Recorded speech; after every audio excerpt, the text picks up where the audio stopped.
Prions Dieu. Éternel Dieu des armées, nous bénissons ton nom encore une fois. Merci pour ce message. Nous prions afin que tu nous exhortes toi-même. Nous prions afin que ce message ne soit pas en vain. Que ça soit une bonne sémence pour les nouveaux mariés et pour chaque personne présente ici. Au nom puissant de Jésus. Amen. Je veux bénir Dieu pour la grâce que je reçois. Et je dis merci à Dieu pour la vie de Papa Williams Adissa.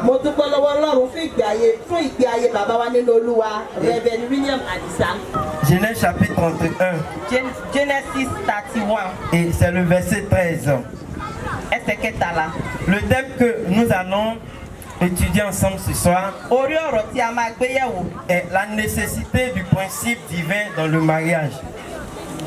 Iṣẹ́ pàtàkì àdìsọ́pọ̀ òfin Ọlọ́run nínú ìgbéyàwó. Iṣẹ́ pàtàkì òfin Ọlọ́run nínú ìgbéyàwó. La nécessité du principe divin dans le mariage. Iṣẹ́ pàtàkì òfin Ọlọ́run nínú ìgbéyàwó. Le mariage est la première instruction qui a été inscrite par Dieu. Ìgbéyàwó jẹ́ ohun àkọ́kọ́ tí Ọlọ́run gbé kalẹ̀. Et Dieu a eu une vision claire pour ce mariage. Ọlọ́run ní ìran kedere fún ìgbéyàwó. Et Dieu a une vision visible pour le mariage. Ọlọ́run ní ìran kedere fún ìgbéyàwó. Et Dieu a mis des principes pour garder le mariage. Ọlọ́run fún wa ní àwọn ìgbékalẹ̀ tí a lè fi pa ìgbéyàwó mọ́. Dieu a dit que le mariage soit de un homme et une femme. Bíbélì wípé kí ìgbéyàwó kí ó jẹ́ ti ọkùnrin kan àti obìnrin kan. Et il a déclaré que l'homme quittera son père et sa mère. Ọkùnrin yóò fi bàbá òun àti ìyá rẹ̀ sílẹ̀. Et s'attachera à sa femme. Yóò darapọ̀ mọ́ ìyàwó rẹ̀. Et les deux deviendront une seule chair. Àwọn méjèèjì wọn ò di ara kan náà. Et il va plus loin, il dit que le mariage est une union permanente. Ìgbéyàwó jẹ́ ohun kan tí ó wà títí láé. Et personne ne doit le séparer. Ìgbéyàwó jẹ́ ìdàpọ̀ tí ó wà títí láéláé pé ẹnikẹ́ni ò gbọdọ̀ yà. La Bible dit ce que Dieu a joint, que personne ne le sépare. Bíbélì wípé ohun tí Ọlọ́run bá ti so pọ̀ kí ẹnikẹ́ni kí ó má ṣe yà. Et il y a un dernier principe, c'est que le mariage doit être basé sur l'amour agapé. Ìgbéyàwó ó gbọ́dọ̀ fi ìdí múlẹ̀ lórí ìfẹ́. Pas l'émotion, pas la beauté. Kò gbọ́dọ̀ jẹ́ lórí ẹwà. Pas la beauté et pas l'émotion, pas l'apparence Kò gbọ́dọ̀ physique. jẹ́ lórí ẹwà àti àwọn ohun ti ara. Un amour franc envers l'un et l'autre. Ó gbọ́dọ̀ jẹ́ ìfẹ́ tí ó dájú láàrin àwa méjèèjì. Le mariage est basé sur un sacrifice. Sur le sacrifice. Ìgbéyàwó ó wà ní orí ìrúbọ. Le mariage est basé sur la consécration. Ìgbéyàwó wà lórí consécration. Alors, Ìfẹ́ ara ẹni jì. C'est ça. Lorsque je parle de les principes divins pour le mariage, Nígbà tí mo bá sọ fún àwọn ìṣe pàtàkì òfin Ọlọ́run fún ìgbéyàwó. je fais allusion au choix que vous allez faire dès maintenant. Mo ń sọ nípa àwọn choice yín lọ́wọ́lọ́wọ́ báyìí. Àwọn ìwà tí ẹ mọ̀ wù nísìn àti àwọn ọ̀nà tí ẹ mọ̀ gbà nínú ọgbà tí ẹ ti wà nínú ìgbéyàwó. Je parle du choix que vous allez observer dès maintenant. Je parle du choix que vous allez observer dès maintenant. Les choix que vous allez poser, les pas que vous allez poser maintenant. Donc, allons-y ici dans Genèse 31, verset 13. Genèse 31, verset 13. Je suis le Dieu de Bethel. Oui. Où tu as point un monument. Oui. Où tu m'as fait un vœu. Oui. Un monument. Où tu m'as fait un vœu. Oui. Maintenant, lève-toi, sors de ce pays Oui. et retourne au pays de ta naissance. Amen. Allons-y au chapitre. Allons-y au chapitre 33, verset 18 au verset 20. Si fini, vous allez lire. Chapitre 33. Verset 33. Verset 18. Verset 18 au verset 20. D'accord. À son retour de Padan Aram, Oui. Jacob arriva heureusement à la ville de Sichem, dans le pays de Canaan, Oui. et il campa devant la ville. Oui. Il acheta la portion du champ Oui. où il avait dressé sa tente Oui. des fils d'Amor, Oui. père de Sichem, pour 100 Kézita. Oui. Et là, il éleva un autel qu'il appela El Elohim Israël. Amen. Allons au chapitre 34, verset 1 à 4. Chapitre 34, verset 1 à 4. Dina, la fille que Léa avait enfantée à Jacob, sortit pour voir les filles du pays. Elle fut aperçue de Sichem, fils de Hamor, prince du pays. Il la leva, coucha avec elle et la déshonora. Amen. Amen. Son cœur s'attacha à Dina, fille de Jacob. Il aima la jeune fille et sut parler à son cœur. Et Sichem dit à Hamor, son père, donne-moi cette jeune fille, femme. Amen. Donc on va garder. Lorsqu'on revient maintenant au chapitre 31, non à ta terre de naissance. Mais lorsque nous sommes arrivés au chapitre 33, la Bible dit que Jacob est arrivé à Sichem. Et Jacob était Sichem. Pas au lieu où Dieu l'a dit d'aller. Et étant au lieu où lui-même l'a préféré de son cœur, il y a eu quelque chose qui s'est passé. Et cela ne va pas arriver à vos enfants. Et cela ne va pas arriver à votre famille au nom de Jésus. La Bible dit que sa fille est sortie, Dina, puisque elle était dans un lieu qui ne glorifiait pas Dieu, où il y avait l'idole, un peuple qui ne connaissait pas Dieu. Et la Bible dit qu'elle a été déshonorée. Et regardez l'image, comment un homme qui est chrétien va faire alliance à un homme qui n'est pas chrétien. Il d'accord. Comment un homme qui est chrétien va avoir des beaux-parents qui sont des idolâtres. Donc ici, le choix est très très important. Le mauvais choix de Jacob lui a coûté très cher. Il n'a pas obéi à la voix de Dieu. Va à Bethel. Va à la maison de Dieu. Va à la maison de Dieu. Il n'est pas allé là.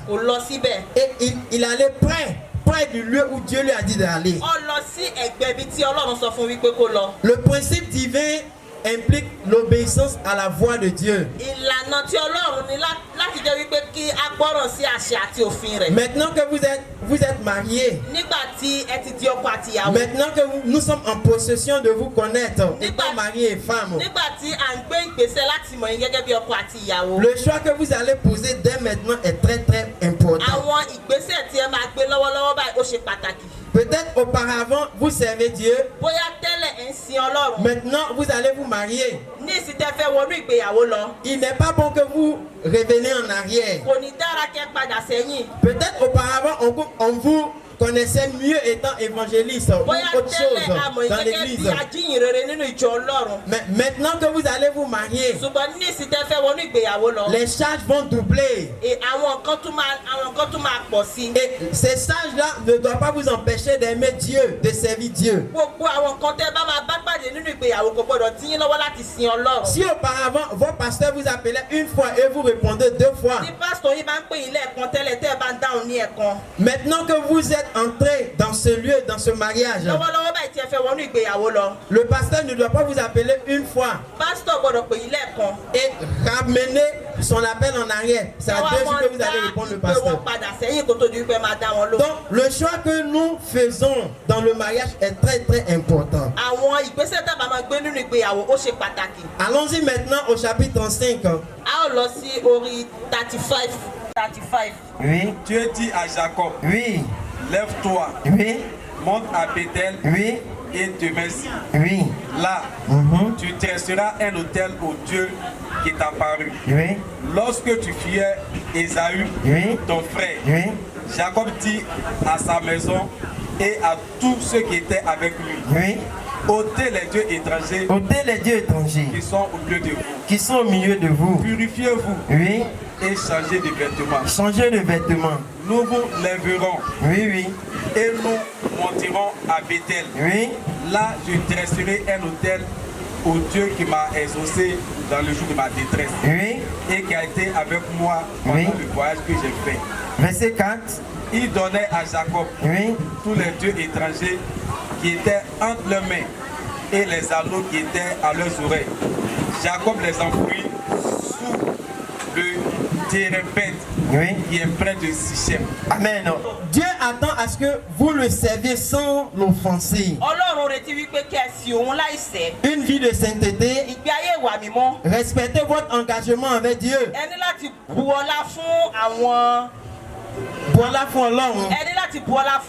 consacrez à son œuvre. Aimez l'adoration. Communier avec Dieu. Et mener une vie, une existence fondée sur la parole de Dieu. Pas sur vos expériences. Il y aura beaucoup de personnes qui vont venir vous dire non, c'est marié, voici comme il faut faire. Voici comme il faut faire. Mais vous devez vous baser sur ce que la parole de Dieu dit. Et vous devez avoir une vie de sacrifice. Alors, si vous faites cela, voici c'est ce que Dieu prévoit de vous donner. Allons-y maintenant au verset 5. Au verset... Il partit. La terreur de Dieu se répandit sur les villes qui les entouraient. Et l'on ne poursuivit point les fils de Jacob. Donc, ici, lorsque vous allez servir Dieu, personne ne pourra vous poursuivre. Et pendant que vous entrez dans ce mariage, tout ce qui était force parentale va prendre fin au nom de Jésus. Et les forces lui-même va bâtir sa muraille sur vous. Regardons le verset 6. Jacob arriva, lui et tous ceux qui étaient avec lui, à Luz, qui est Bethel, dans le pays de Canaan. Allons-y au verset 9. Dieu apparut encore à Jacob. Après son retour de Padan Aram, et il le bénit. Dieu va vous bénir. Vous n'avez pas besoin de vous soucier. Puisque vous avez fait ce que Dieu veut. C'est une institution qui a été donnée par Dieu. Puisque vous avez décidé de vous montrer devant nous tous que vous vous aimez. Et vous avez décidé de vous unir. Dans la sainteté, Dieu va vous bénir. Dieu va vous bénir. La Bible dit dans Exode 25-23.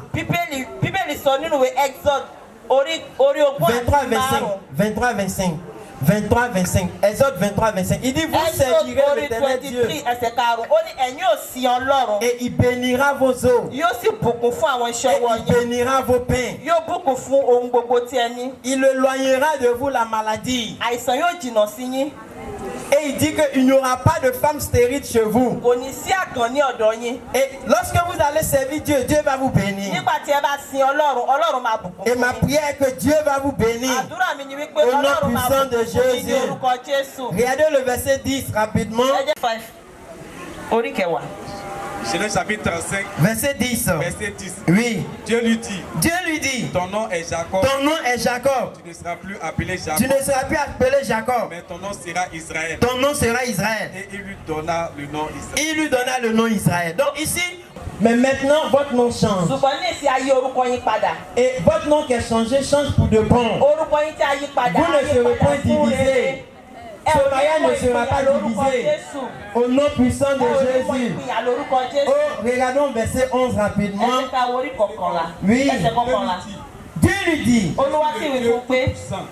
je suis le Dieu tout-puissant.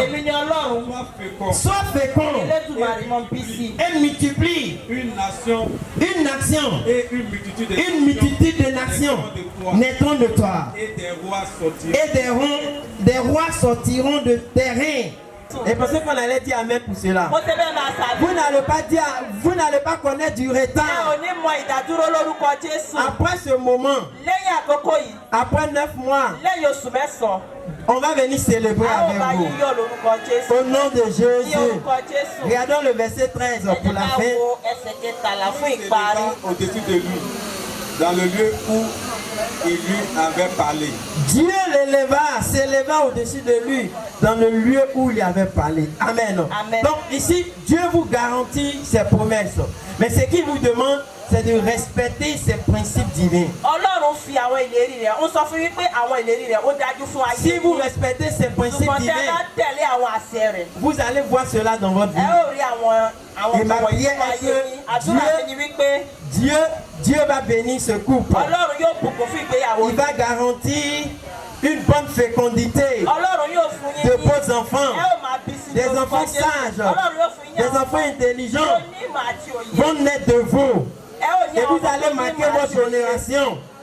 Dieu va bâtir une alliance générationnelle avec vous. Ma prière est que Dieu va vous aider à faire la volonté de Dieu. Dieu va vous aider à faire la volonté de Dieu. Dieu va vous aider à faire la volonté de Dieu. Amen. Amen. Quand on venait, c'était bizarre. Ouais, c'était bizarre. Quand on venait à ce programme, c'était bizarre. Mais je sais que Dieu a un plan pour vous. Dieu a un plan pour vous. Et Dieu ne va pas vous laisser. Vous allez durer ensemble au nom de Jésus. Merci et soyez bénis. Félicitations à vous.